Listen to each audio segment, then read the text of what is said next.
Good morning to all my friends and family, and welcome to this episode of Jim's 5 a.m. Club.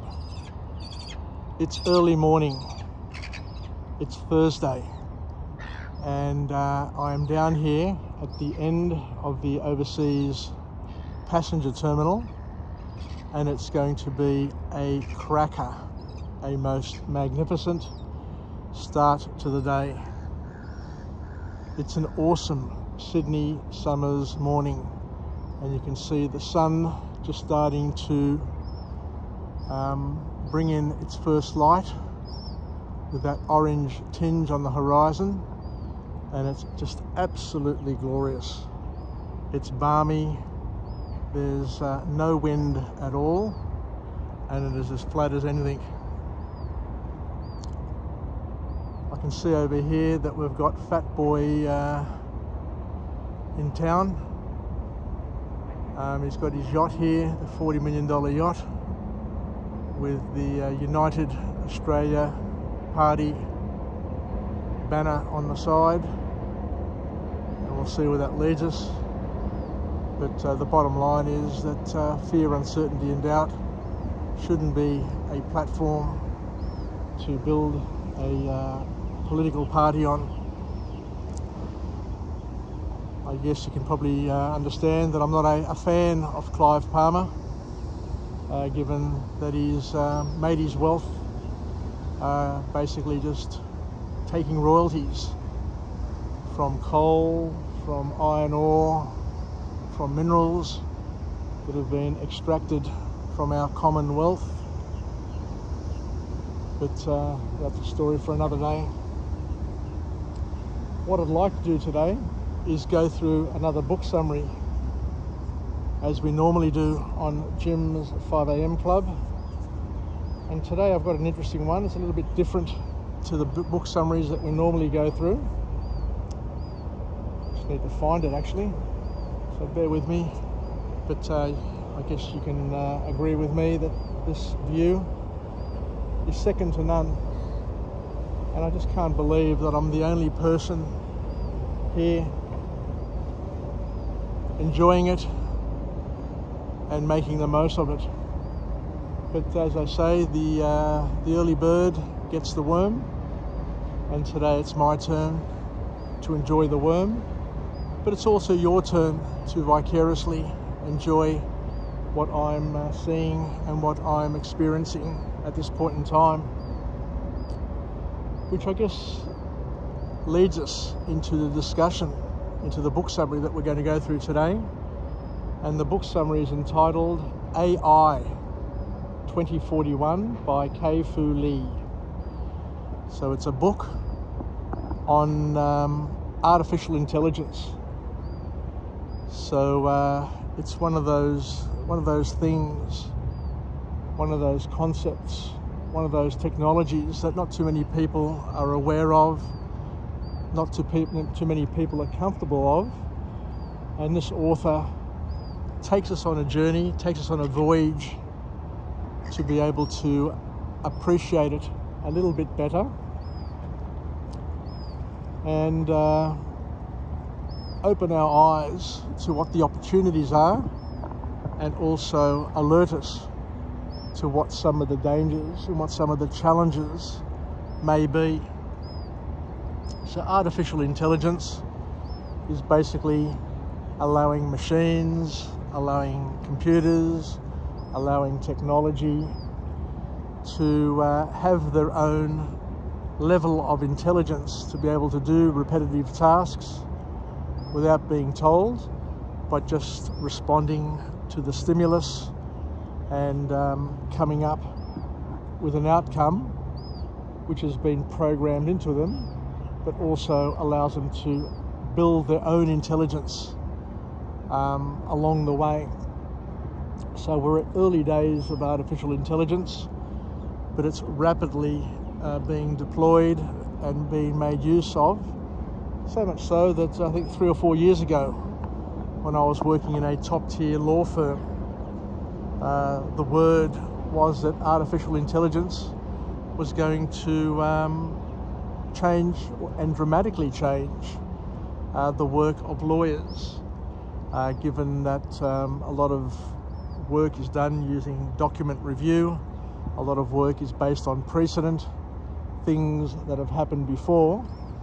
I guess the concept is that if you are able to capture all of that in a centralized database, then you can use that to build, to review, and to help lawyers do their job and basically take out the mundane, take out the boring part of their work, and allow them to use their high intelligence as human beings to manage the process and to add value in ways, rather than just use their time doing things that anybody could basically do. So artificial intelligence seems to be something that is going to be part of everybody's future life. So the author kicks off the book here with a wonderful quote, a very thought-provoking quote, and I'll read it to you because it is pretty special. The author says that if artificial intelligence ever allows us to understand ourselves, or to truly understand ourselves, it will not be because these algorithms captured the mechanical essence of the human mind. It will be because they liberate us and allow us to forget about the optimizations and to instead focus on what truly makes us human, to be loving and to be loved.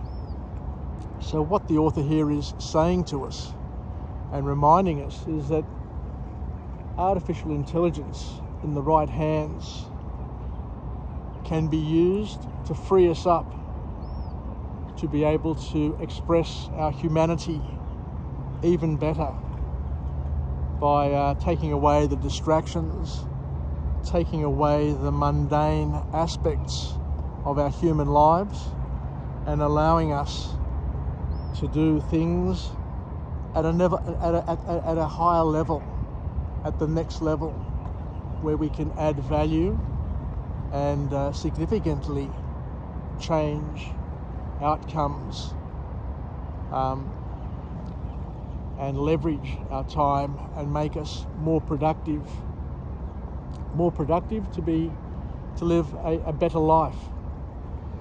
So the first formal point to come out of this book on this most magnificent, most perfect, most wonderful morning is that with AI, with artificial intelligence, people can now create deep fakes that are extremely close to reality. I guess there'll come a time where, rather than me being down here, standing here, and experiencing what I'm experiencing in front of me, I'll be able to put on a pair of glasses, put on some earpieces, and be able to experience this as if I'm really here. Because what normally happens is that because our lives, because the weather is variable in nature, what I'm seeing today, this perfection that we are experiencing, this perfection that's being expressed, doesn't happen every morning. It happens once in a while. And if you're a tourist coming to Australia and you're here today and it's an overcast day and the sunrise isn't quite as special as what it is now, what we're saying is that you may be able to, or you will be able to, in years to come, be able to sit in a hotel room anywhere in the world and say, I want to experience Sydney on a beautiful day, and you'll be able to see, hear, sense all of the beauty that I have here laid down and presented before me this morning. So with AI, people can create deep fakes that are extremely close to reality. And we have AI, artificial intelligence, in our lives today. Now, we have tools that enable us to translate language.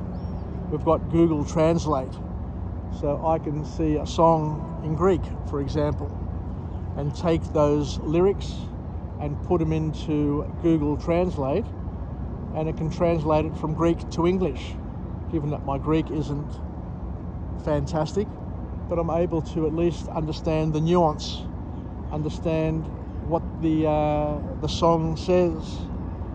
Not perfectly, it's not perfectly translated, because I guess no language can be perfectly translated from the original, but at least it gives me a sense as to what the lyrics are all about.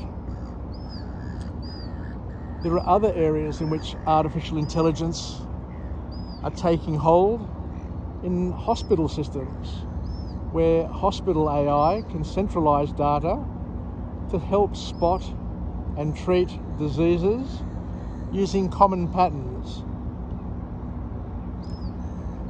So there are many uses of artificial intelligence that we can use in our lives to improve and to add significant value. But the positive side, the coin, also has a negative side. And the negative side is that deep fakes or artificial intelligence can be also used to create harm, to spread fear, uncertainty and doubt, to be a purveyor of misinformation and disinformation, as our friend, as the Goon Show over there remind us of. You've got Craig Kelly, who's basing his whole political life on spreading and leveraging fear. But artificial intelligence can create deep fakes. So the big lesson for all of us, for our children, is to be highly skeptical of online content. And we've seen it in the past. Like, we've seen videos where the Queen or Barack Obama is giving a talk and saying things which are completely unbelievable to be coming out of their mouths. And yet, this is an example of deep fakes, where the artificial intelligence, where the video image and the audio can be manipulated to show a person appear to be real, to be saying things, but they are not that particular person. At this point in time, deep fakes haven't been perfected, and the human brain can identify and separate what is real from that is not real. But for a lot of us who are surrounded by anti-vaxxers, who have been infected by videos and misinformation that they see on social media, you can attest to how powerful this mode of communication, this media, can be, and it can influence people dramatically. So what we're saying is that deep fakes at this point in time hasn't been perfected, but it will be. It will be in time. Before you know it, you'll be able to see and hear and experience things that seem entirely real, that seem perfect, but are actually fake and not real.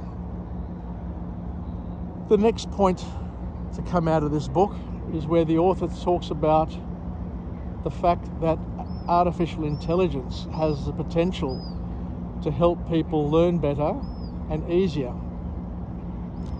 And artificial intelligence can be used in the learning process, in the education system, especially with children. Children who have challenges with their learning.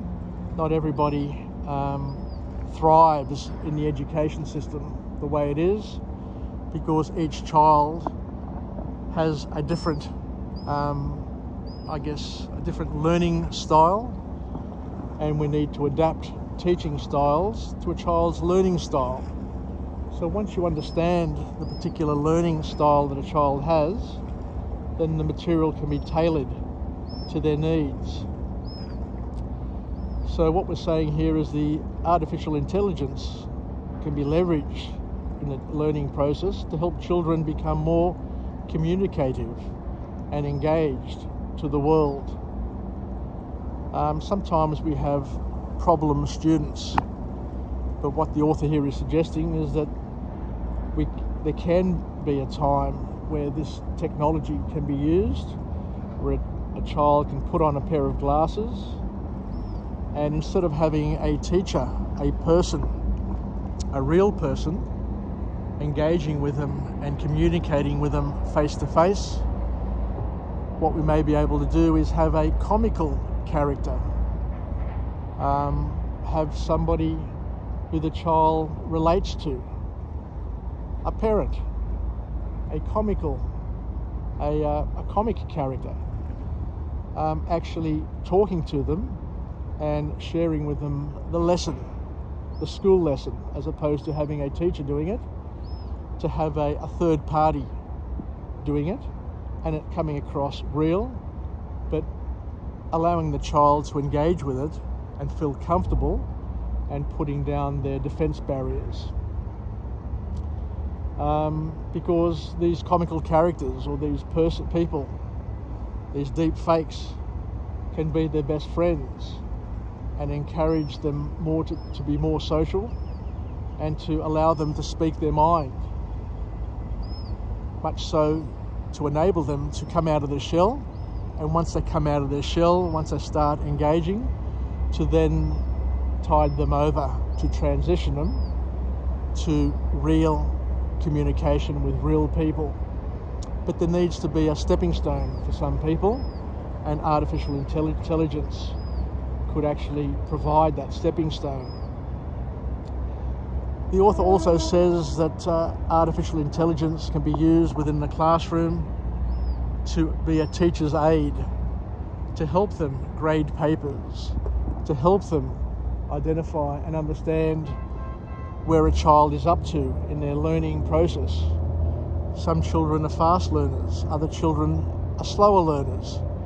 But what AI can do is that it can allow the teachers to manage the process, transition the curriculum to each child in a pace that is best for that particular child's learning capacity and ability. And it also allows the teacher to be freed up to spend more time with the children who need more time from the teacher. So that's another opportunity. The last point that the author makes here in terms of artificial intelligence is that artificial intelligence can be used quite effectively in enabling augmented reality or mixed reality or extreme reality to become more commonplace and a go-to for people in their daily lives. I guess the sad fact, the sad reality is that there is a lot of loneliness in the world. There's a lot of disengagement where people feel lonely. The divorce rates are high, the broken family rates are high compared to when I was growing up as a young man, as a child. The world is significantly different today to what it was 30 or 40 years ago. So what we're saying here is that artificial intelligence can fill the gap for a lot of people in today's world, where you can have this augmented reality, for people living on their own, for people socially distanced from others, from families.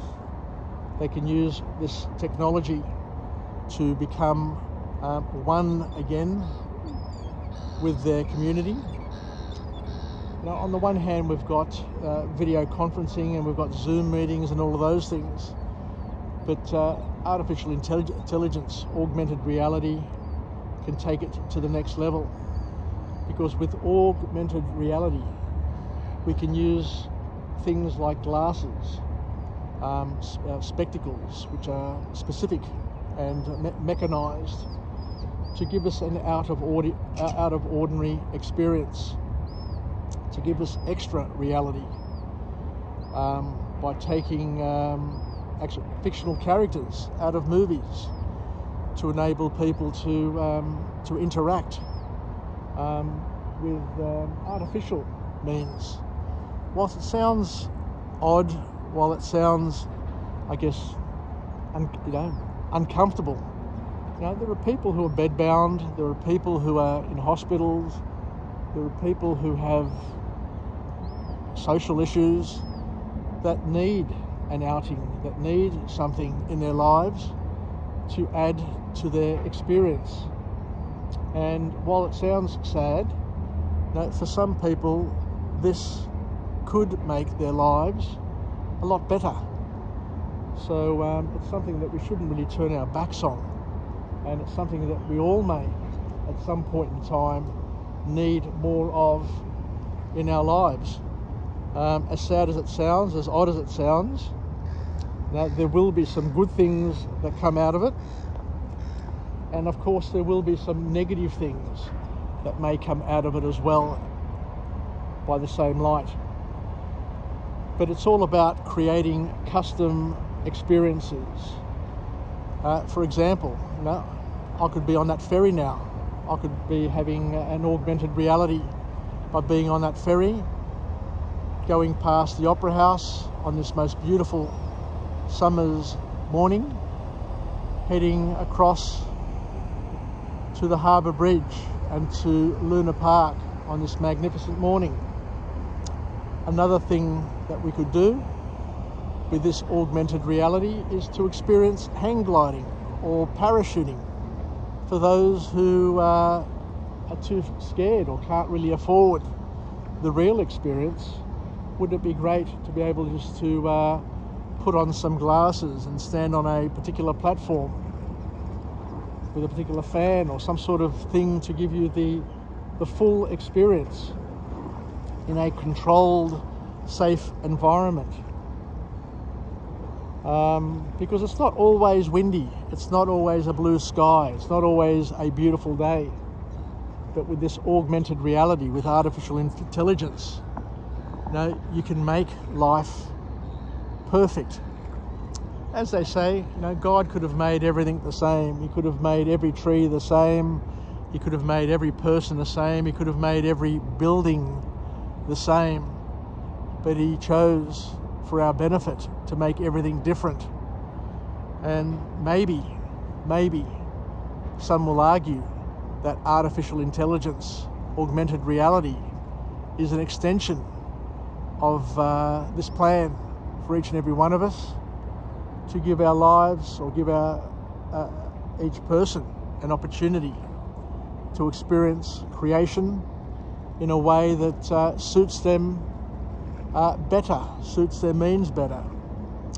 For people who are living in poverty, for people living in remote areas, to be able to experience the entirety of creation and bring it to them, could be something that would be advantageous. Who knows? I don't know what God's plans are for each and every one of us. But, all of these things, as we said, can be used for good and they can be used for evil. So that's something that we all have to potentially look forward to, depending on, of course, how long we live. But hopefully my grandchildren will get to experience it in all its glory and to make the most of it. So thank you very much for joining me on this morning episode of Jim's 5 a.m. Club.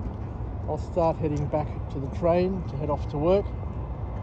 And it's another wonderful morning, another wonderful day here in Sydney town, where I can spend half an hour.